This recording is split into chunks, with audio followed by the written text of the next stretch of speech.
Assalamualaikum warahmatullahi wabarakatuh.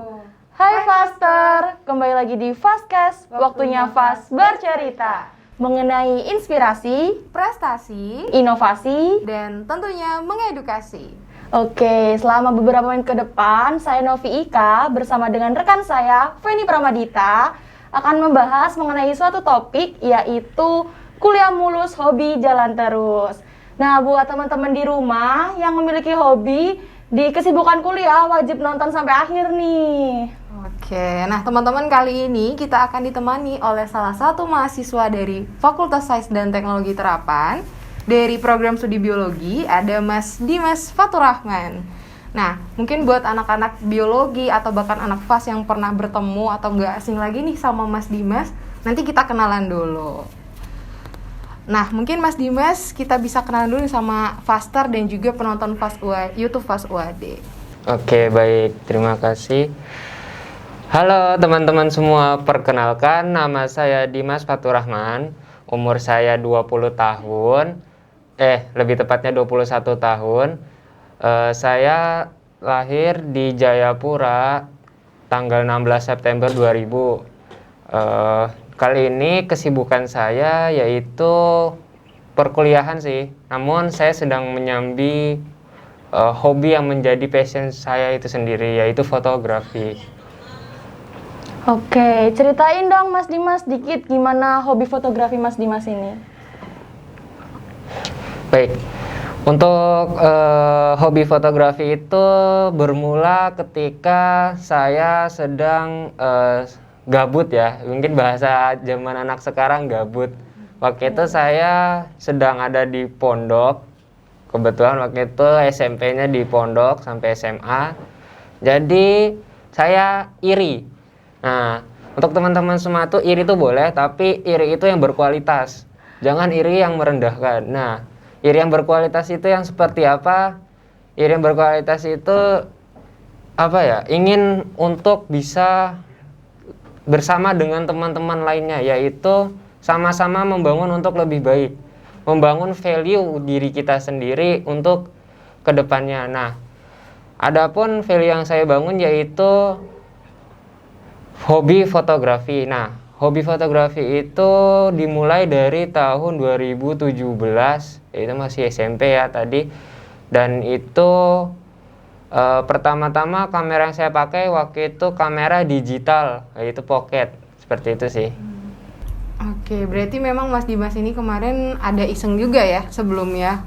Ada. Iya, tapi lihat teman jadi akhirnya mencoba untuk mengikuti begitu ya? Iya. Terus selama fotografi udah pernah ikut lomba gitu Mas? Kalau untuk ikut lomba, saya pertama waktu masih zaman pakai pocket pernah Mbak. Itu pas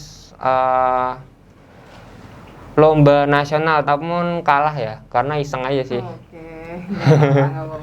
Nah, habis itu mulai belajar lagi sampai akhirnya dapat kamera DSLR, kemudian belajar lagi dengan teman-teman yang lebih pro istilahnya, dengan circle yang lebih baik. Sehingga saya pernah menjuarai dari yang nasional hingga internasional seperti itu. Oke, mantap ya. Mantap sekali. Nah, untuk Mas Dimas sendiri, gimana sih cara membagi waktu antara kuliah dengan hobi Mas Dimas? Untuk itu sebenarnya gampang sih teman-teman semua. Jadi kalau kuliah kan kita sudah ada jadwalnya. Nah, mungkin kalau untuk fotografi ya nanti kita perbanyak aja foto entah itu foto katalog atau foto apapun, yang mana nanti ketika ada lomba itu sesuaiin dengan temanya. Misalkan nanti kan mungkin kalau di lomba itu ada ketentuan mengenai tahun. Nah, biasanya itu 1 tahun sebelum yang sedang dilombakan. Nah, itu bisa kalian ambil sehingga waktu kuliah kalian tidak akan terganggu. Seperti itu sih. Oke. Nah, Kemudian untuk orang-orang nih Mas yang mau belajar atau sekarang lagi terjun di fotografi tapi masih bingung soal sebenarnya yang kita perlukan terlebih dahulu itu gear atau peralatan dulu atau skill sih Mas. Menurut Mas Dimas gimana?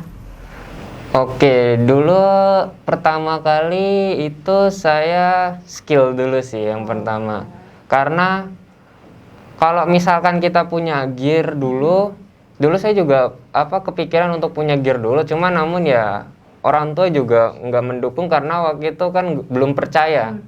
Kayak tiba-tiba minta kamera mahal, itu buat apa? Apakah hanya cuma ikutan teman atau hanya untuk gengsi semata? Nah, jadinya yaitu saya buktikan dengan skill yaitu menggunakan kamera digital pocket, yaitu terus saya ikutin terus masuk ke komunitas fotografi, yang mana habis itu saya naik pangkat istilahnya. Jadi adminnya. Nah, sehingga di situ ilmu serta circle tuh apa bahasa? Dapat teman lah. Ya, pertemanannya itu udah bagus. sama-sama gitu Ya. Fokus ke fotografi gitu ya, lebih enak. Oke, jadi teman-teman skill itu nomor 1 ya, gitu. Selanjutnya peralatan penunjang untuk fotografi dan tips untuk teman-teman yang pemula nih Mas. Gimana? Tips untuk yang pemula, pertama yaitu punya keinginan. Percuma kalian punya kamera yang mahal sekalipun, tapi kalau kalian nggak punya keinginan untuk menangkap sebuah objek atau sebuah sebuah foto, ya mungkin kalian ya fotonya ya biasa-biasa aja, sama mungkin dengan hasil dari kamera HP biasa. Nah, dari situ kita nanti bakal belajar yaitu skill. Habis itu nanti di situ banyak berbagai macam cara-cara. Nah, nanti kita sesuaikan dengan kesesuaian dengan diri kita masing-masing, seperti itu. Oke. Berarti memang ada keinginan dulu ya Mas dari diri sendiri, baru kita coba gitu ya, dicoba teman-teman. Dan selanjutnya mungkin peralatan fotografi yang sekarang sering digunakan mungkin antara kamera dan handphone gitu ya Mas. Boleh nggak sih kasih tips mungkin dari handphone dulu, tips and tricksnya orang-orang yang ingin foto pakai handphone apa gitu? Oke, baik. Kalau untuk handphone sebenarnya kita harus memahami konsep dasar dari sebuah kamera dulu. Konsep dasar dari sebuah kamera itu kan sama semuanya, yaitu menangkap sebuah pantulan cahaya yang mengenai objek. Nah, ada yang bilang kamera DSLR itu bagus, ya memang lebih bagus karena fitur pertama, gimmick atau fitur itu bagus, lebih banyak. Terus juga sensor yang kedua, sensornya itu lebih besar daripada HP, karena HP kan kebutuhannya itu sebenarnya kamera dipasangkan di HP itu cuman buat asik-asikan aja. Nah, dan juga karena melihat perkembangan zaman, akhirnya brand-brand besar itu mulai berlomba-lomba membuat sensor yang lebih baik dan lebih besar dari yang sebelumnya. Nah, dari situ kita tahu bahwa sebenarnya peran dari sensor itu juga sangat penting. Kemudian udah sih seperti itu aja. Oke, jadi ada keunggulannya sendiri-sendiri, pakai HP gimana, pakai kamera gimana. Untuk Mas Dimas, tips foto menggunakan kamera DSLR yang bagus gimana? Tips foto menggunakan kamera DSLR itu gampang. Pertama, kalau misalkan kita sebenarnya harus tahu dulu skillnya. Nah, skill yang harus kita perdalami yaitu teknik. Jadi apa itu high exposure, terus juga down exposure, terus juga kita harus mengerti segitiga fotografi yaitu shutter, ISO, sama diafragma. Nah, itu kita harus mengerti dulu. Dari ketiga tadi itu yang saya sebutkan, itu merupakan hal yang sangat penting bagi kita yang sebagai pemula untuk menentukan bagaimana hasil akhir foto kita. Misalkan ketika kita ingin mengambil foto bintang di malam hari, nah pasti eh, alat dari ketiga tadi itu sama-sama membuat cahaya semakin terang dan cahaya semakin lebih redup. Nah, tapi ada konsekuensi. Jadi misalkan kalau shutter itu ketika kita semakin tinggikan, semakin cepat, itu otomatis dia akan semakin gelap karena ranah yang terbuka itu akan semakin cepat. Namun ketika dilambatkan, otomatis ranah yang terbuka itu akan membuat cahaya yang masuk itu ke dalam sensor lebih lama. Otomatis dia akan semakin terang. Nah, mungkin kalau untuk foto malam bisa menggunakan shutter yang lebih lama, yaitu bisa 1 detik bahkan sampai 30 detik. Kemudian lanjut ke diafragma, yaitu bukaan pada lensa. Nah, bukaan pada lensa itu semakin dia kecil, itu otomatis cahaya yang masuk kepada lensa itu akan tersortir atau semakin menyempit. Nah, sehingga nanti ketika semakin menyempit ya otomatis cahaya yang masuk ke dalam sensor juga akan semakin lebih dikit lah, otomatis dia akan lebih gelap.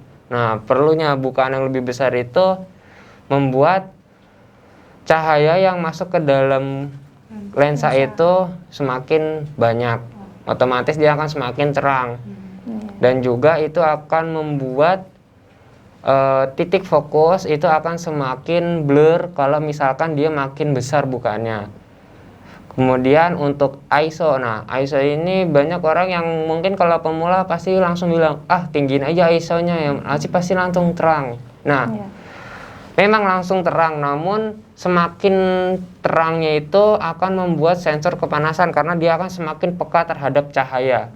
Nah, semakin peka juga dia akan memunculkan noise atau bercak-bercak semut atau pokoknya ada kayak semut-semut garis-garis kecil pada sebuah foto hasil akhirnya, sehingga akan membuat jelek, bukan jelek sih, mungkin bagi sebagian orang akan kurang suka dengan kualitas seperti itu. Namun beberapa ada juga sih yang suka foto noise. Nah, mungkin kalau tadi kita bahas yang foto malam ya mungkin settingannya bisa pakai 1-30 detik ya, tergantung cahaya di samping. Terus kemudian bukaannya pakai yang paling besar karena itu kan posisinya pasti malam. Nah, kita nangkep cahaya bintang dan itu cahayanya jauh di langit. Kemudian pakai ISO yang seenggaknya nggak terlalu bikin noise, yaitu di rentang 1000 sampai 2000, tergantung dari kualitas kamera masing-masing, seperti itu. Nah, kita lanjutin nih Mas. Tadi kan ada soal fotonya, tips and trick fotonya. Biasanya juga fotografi kan butuh yang namanya aplikasi pembantu untuk editing. Biasanya Mas Dimas ini menggunakan aplikasi apa dan kenapa alasan memilih aplikasi tersebut? Kalau untuk aplikasi editing, saya lebih suka sewajarnya sih. Jadi pakainya aplikasi Lightroom, Lightroom, terus juga kadang di Photoshop buat healing sedikit lah, kayak objek-objek yang nggak perlu, misalkan ada orang yang masuk atau bocor dalam objek yang saya inginkan. Nah, itu saya heal atau saya hilangkan sehingga nggak mengganggu objek yang saya foto. Terus kalau main di warna ya itu tadi main di Lightroom sama di Snapseed sih kalau untuk HP. Karena keperluannya cuma buat feed Instagram, juga kalau buat lomba menurut saya itu sudah cukup karena belum ada yang komplain selama ini. Karena saya editnya sedikit aja. Nah, soalnya tuh pernah juga nih Mas, saya edit foto nih pakai Lightroom tapi warnanya tuh kadang kebiruan, kadang kehijauan, terus kadang kekuningan gitu. Padahal ketika ngelihat Mas Dimas terus ngelihat anak-anak foto lainnya gitu pada bagus gitu ya, Nop. Iya, kenapa gitu, Mas? Kalau seperti itu pertama kita harus ngerti konsep dari warna sekitar. Jadi misalkan warna sekitarnya itu lebih kebiruan ya bisa jadi nih, misalkan biru banget ya kasih aja warna rada kemerahan biar lebih seimbang, tapi jangan juga dibikin 100%, karena kalau dibikin 100% nanti warnanya makin hancur, bisa jadi ungu atau apa ya, waktu itu saya pernah nyoba.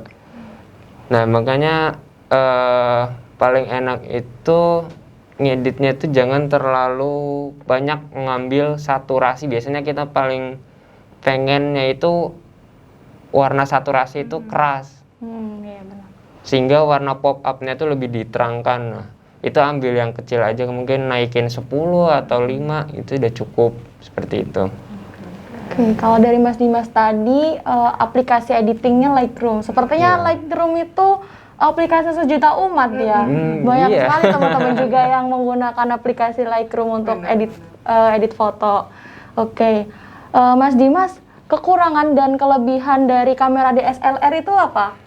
Kalau dari Mas Dimas sendiri, gimana? Oke, kekurangannya nggak ada sebenarnya. Ada sih. Oh, ada. Kalau dari fungsionalnya ya mungkin sih ya nggak sehebat mata kita ada gitu aja. Cuman ya kalau untuk penangkapan objek itu nggak ada lawan. Karena kenapa?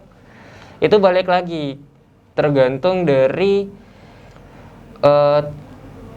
seri itu mempengaruhi kualitas dari sensornya. Jadi semakin tinggi serinya ya otomatis sensornya yang diberikan oleh pihak pabrikan juga akan semakin bagus kan. Dan juga build quality-nya juga akan lebih bagus. Mungkin kalau DSLR dibandingkan dengan mirrorless ya, mungkin kalau misalnya dibandingkan seperti itu, nah itu kelihatan kekurangannya, yaitu kalau DSLR itu kekurangannya dia lebih berat. Lebih berat dan dimensinya lebih besar daripada yang mirrorless, karena mirrorless itu ya seperti namanya mirrorless, tidak ada kaca di dalam sebuah kamera tersebut. Kalau perbedaan dari hasil fotonya apa Mas kira-kira dari DSLR sama mirrorless? Dari perbedaan sih sebenarnya nggak terlalu beda ya, sama aja, cuman mungkin ada perbedaan sedikit di noise. Kalau DSLR tuh kalau ya seri tinggi dengan mirrorless yang seri tinggi ya sama-sama ini sih, sama-sama bagus juga. Jadi itu tinggal banding-bandingin seri aja sebenarnya. Oke. Nah, mungkin dari peralatan, kamera tadi udah dijelasin banyak banget nih sama Mas Dimas kan, kekurangan dan kelebihannya juga, tips foto juga. Nah, kita beralih lagi ke fotografinya. Di dunia fotografi itu banyak banget bidang nih ya. Ada wedding, ada produk, fotografi dan lain-lain. Kemungkinan Mas Dimas ini ngambil bidangnya apa gitu? Lebih ke arah mana nih bidangnya di fotografi? Saya sendiri itu lebih prefer ke arah genre dari landscape.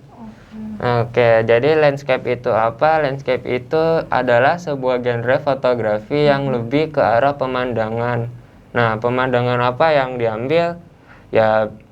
Yaitu pemandangan pantai maupun pemandangan sawah, serta pemandangan, kalau di Indonesia kan banyak gunung Merapi tuh. Nah, pemandangan gunung Merapi itu menurut saya sangat keren sih. Seperti itu. Berarti memang landscape itu lebih ke alam ya Mas? Iya. Oke, kalau dari tadi ngomongin soal foto nih, Mas Dimas sendiri sering nggak kalau semisal ngambil video kayak gitu? Oh, kalau untuk video udah sering juga, dari SMP juga gitu. Kebetulan aplikasi yang saya pakai waktu itu Sony Vegas ya. Sony Vegas. Karena kenapa saya ngambil itu? Karena guru saya atau teman saya waktu itu emang yang ngajarin pakai Sony Vegas ketimbang Premiere Pro, seperti itu. Kalau dari pengalaman saya sendiri, kalau semisal ngambil video tuh suka goyang, Mas. Nah itu gimana sih tipsnya untuk biar videonya tuh nggak goyang-goyang gitu? Oke, ada 3 cara. Yang pertama dari kamera pertama ya. Karena sekarang kamera semakin canggih, otomatis fitur-fitur yang ditawarkan pun semakin canggih. Ada kamera yang dimana dia itu sudah memiliki gimbal atau stabilizer dalam kamera. Misalkan dari pabrikan Sony, Nikon itu untuk yang kamera-kamera mirrorless itu sudah banyak yang menggunakan seperti itu.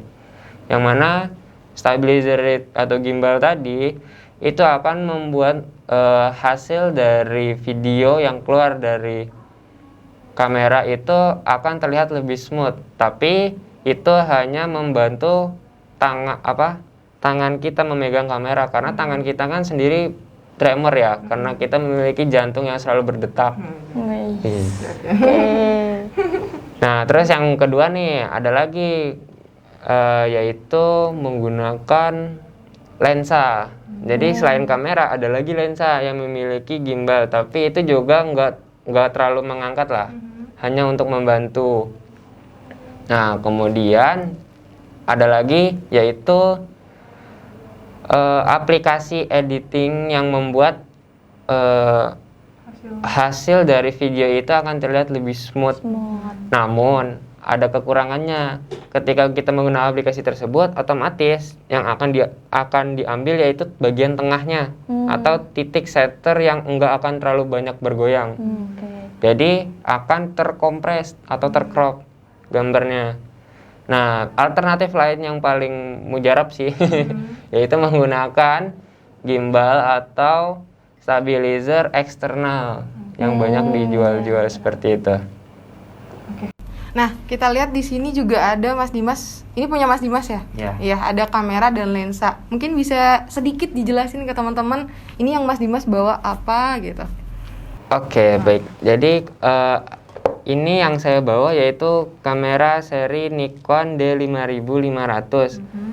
Yang mana ini itu seri bawah tapi yang paling atas. Gimana ya? Seri bawah tapi paling atas. Seri pemula tapi bagian yang paling atas. Karena ada namanya seri menengah kelas atas, ada lagi seri atas kelas atas sama kelas bawah. Gitu. Insya Allah paham ya teman-teman itu artinya. Itu sebenarnya tergantung dari harga aja sih sebenarnya, sama fitur, dah gitu aja. Nah, untuk lensa yang saya bawa di sini ada lensa 70-300 mm.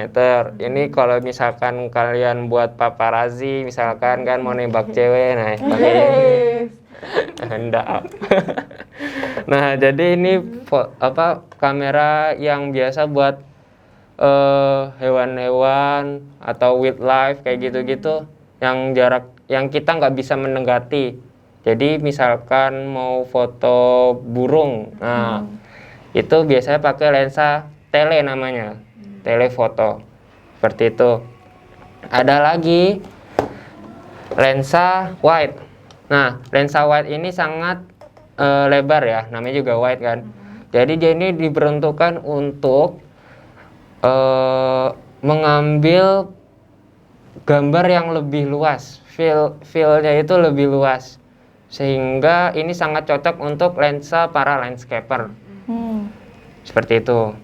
Kemudian ada lensa kit atau lensa bawaan. Nah, untuk lensa bawaan ini standar ya kawan-kawan, ada yang 18 sampai 55 mm. Ada yang 16 sampai 50 mm, tergantung dari pabrikan yang mengeluarkan. Dan ini menurut saya sudah cukup sih kalau untuk bagi pemula yang ingin belajar teknik-teknik dari fotografi. Oke, ternyata banyak juga teman-teman jenis lensanya itu. Terakhir nih Mas Dimas, tips untuk mahasiswa yang punya hobi terus bisa menghasilkan uang dan tetap bisa menjalankan kuliah itu seperti apa? Tips dari Mas Dimasnya gimana? Oke, baik. Jadi untuk mahasiswa yang punya hobi untuk bisa menghasilkan uang itu sebenarnya relatif sih. Jadi tergantung dari kemauan kita dulu. Kita harus punya kemauan. Kita harus mengubah diri kita mempunyai value sehingga orang itu akan melihat kita mempunyai keunikan keunikan sendiri. Nah, bagaimana caranya? Yaitu kita yang tahu. Jadi kita harus mencari tahu dan kita harus mau berubah agar orang juga itu percaya dengan diri kita sendiri. Nah, terus yang kedua, kita harus mempunyai portofolio. Portofolio itu apa? Ya, portofolio itu ya karya-karya yang kalian buat. Kalau misalkan dalam fotografi ya kalian harus membuat sebuah karya foto yang mana disesuaikan dengan genre yang kalian pilih. Misalkan landscape. Kalau landscape ya kalian terus foto entah itu pemandangan pohon-pohon di sekitar ya, atau enggak pemandangan lautan atau kerusakan alam maupun sampai asteroid, bintang segala macam. Nah, itu bisa kalian jadikan portofolio kalian. Nah, mungkin itu ya untuk kita diskusi hari ini dengan Mas Dimas soal fotografi. Dan buat teman-teman mungkin yang masih pengen tahu lebih jauh tentang Mas Dimas, tentang landscape fotografi, nanti bisa hubungi juga Instagramnya Mas Dimas ya. Kita taruh juga di description box. Mungkin sekian ya, Nov. Iya. Sama Mas Dimas, terima kasih. Oke, terima kasih udah datang teman-teman di semua. Fastcast. Udah ya. mau sharing pengalaman, udah mau Iya. sharing tentang hobinya. Mungkin jangan lupa ya, kita ingatin jangan lupa buat teman-teman follow Instagram @fastuad dan juga TikTok juga Twitter. Jangan lupa juga subscribe Like, dan nyalakan notifikasi. iya. Nyalakan notifikasi. loncengnya biar mendapatkan notifikasi Iya. video-video terbaru dari Fast UAD. Iya benar. Oke, mungkin sekian dari kita. Wassalamualaikum warahmatullahi wabarakatuh.